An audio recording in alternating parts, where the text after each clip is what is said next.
5,000 years ago, on scorched earth where there were no trees, no stone, no fertile soil, a civilization emerged.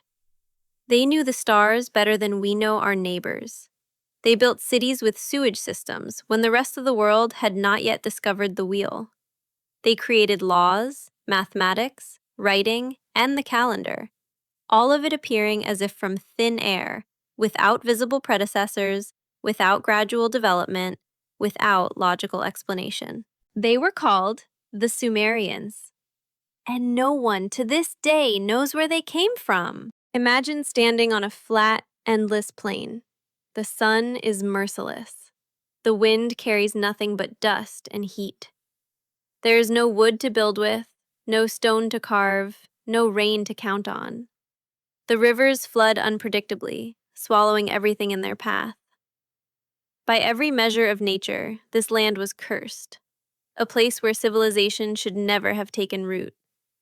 And yet, somewhere around 4000 BC, in the southern stretch of a region we now call Mesopotamia, roughly the territory of modern-day Iraq, stretching from Baghdad in the north down to the Persian Gulf in the south, something extraordinary began to happen. A people appeared, or perhaps emerged, or perhaps arrived. No one is entirely sure. What we do know is that within a span of time that is almost impossible to comprehend, they transformed one of the most hostile landscapes on Earth into what ancient records would later describe as a garden of paradise. These were the Sumerians, and their story is perhaps the greatest unsolved mystery in the entire history of human civilization. The territory of Sumer covered roughly 10,000 square miles, a little larger than the state of Massachusetts. Classical antiquity would later call this region Babylonia. But long before Babylon rose to power, long before any empire claimed this land, the Sumerians were already here, doing something that should have been impossible. The climate was extreme. Scorching heat, relentless dryness, soil that was by nature burnt and weathered and barren. The land sat on a river plain, which meant it was completely stripped of minerals. There was virtually no stone. The swamps were dense with towering reeds, but forests, and therefore timber, were entirely absent. Ancient texts themselves seem to acknowledge the bleakness of this place. In one translation, Sumer is described as the land forsaken by God, ungodly, hopeless, seemingly condemned to poverty and desolation. This is the stage upon which our story unfolds. And onto this stage walked a people unlike any the ancient world had seen. By the 3rd millennium BC, they were known as the Sumerians. But who were they before that? Where did they come from? Scholars have debated this question for over a century, and the honest answer, the answer that most archaeologists and historians will give you if pressed, is this: we do not know. Their language is a linguistic isolate. It belongs to no known language family. It shares roots with nothing. Not Semitic languages, not Indo-European languages, not any tongue spoken by the surrounding peoples of the ancient Near East. It stands completely alone, like a tower built in the middle of an empty desert, with no roads leading to it and no explanation for how the materials arrived. Their origins are equally mysterious. Some scholars have proposed they migrated from the mountains to the east. Others suggest they came by sea, perhaps from somewhere along the Persian Gulf coast. A minority of researchers have pointed to cultural and astronomical similarities with civilizations as far away as ancient India. And then there are those, a fringe but a vocal one, who suggest that the Sumerians themselves may have believed they were given their knowledge, not developed it.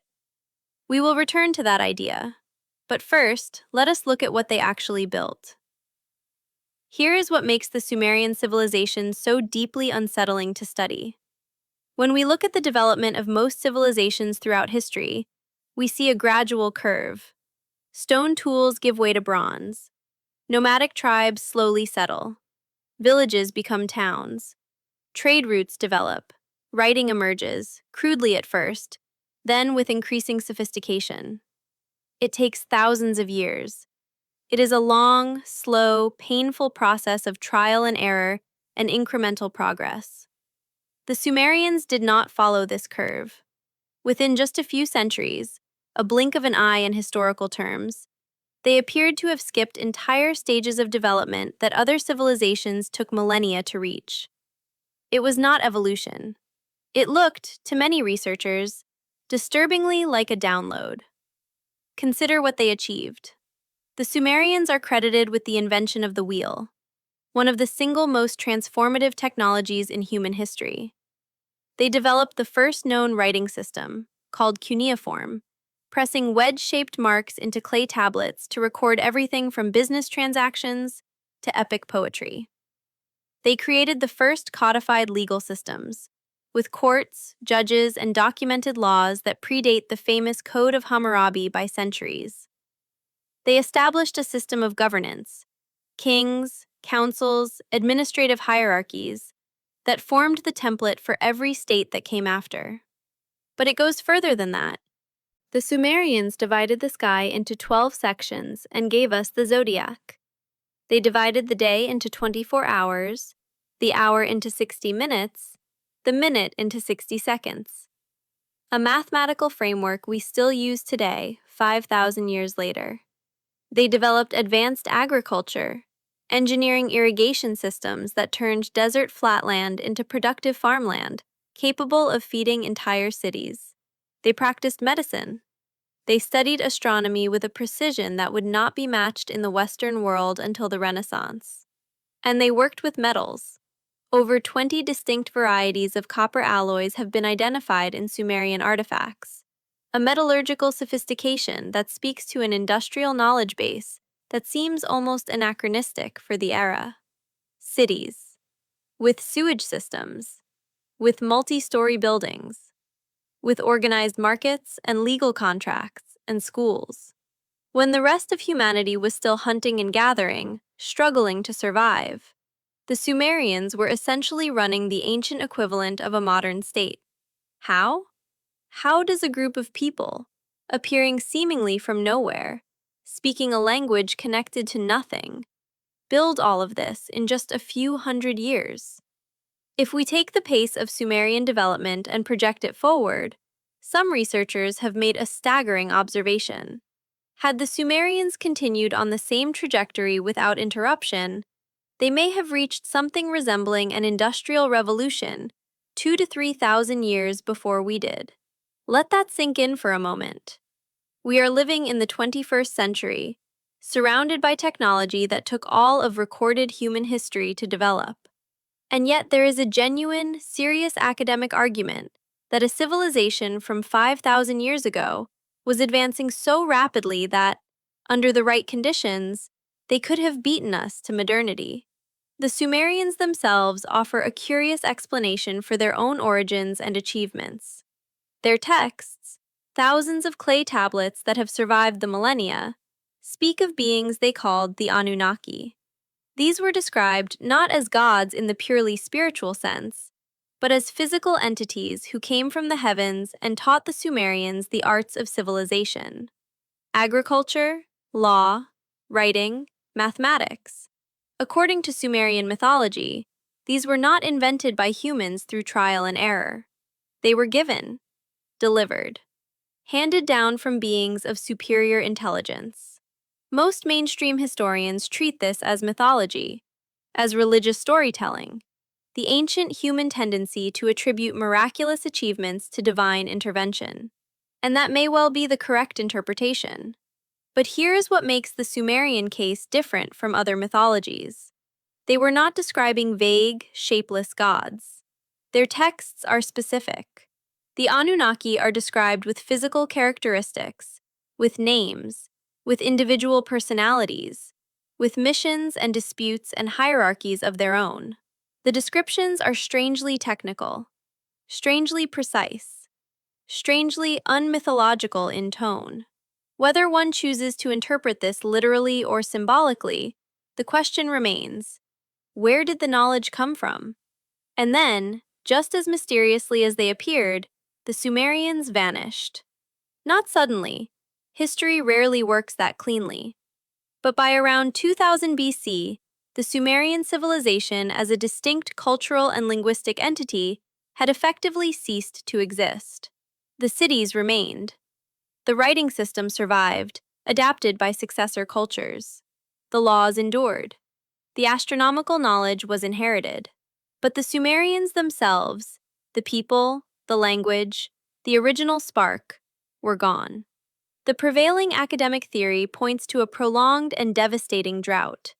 Climate data from the period suggests a significant arid event struck the region around 2200 BC, collapsing agricultural systems and triggering migrations, conflicts, and the disintegration of the complex social structures the Sumerians had built.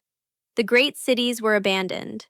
The irrigation networks fell into disrepair. The population collapsed. But here, too, the evidence is incomplete. There are no Sumerian accounts of a dying civilization, no records of mass exodus, no tablets describing the final days.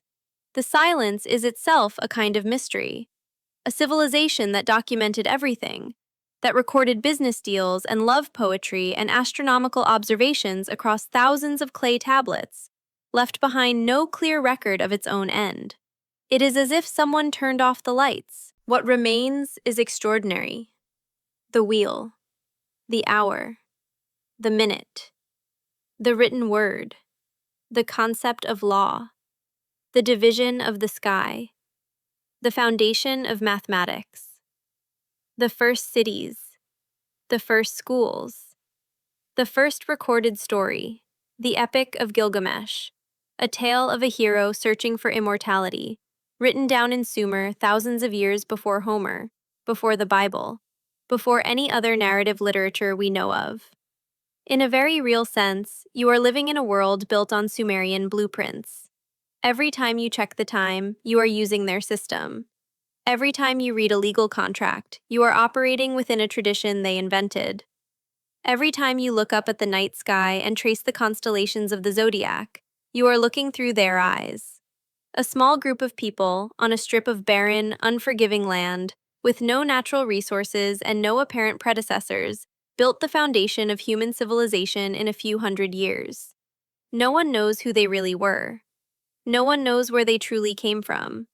And no one, not with all the archaeology and linguistics and climatology at our disposal, can fully explain how they did what they did.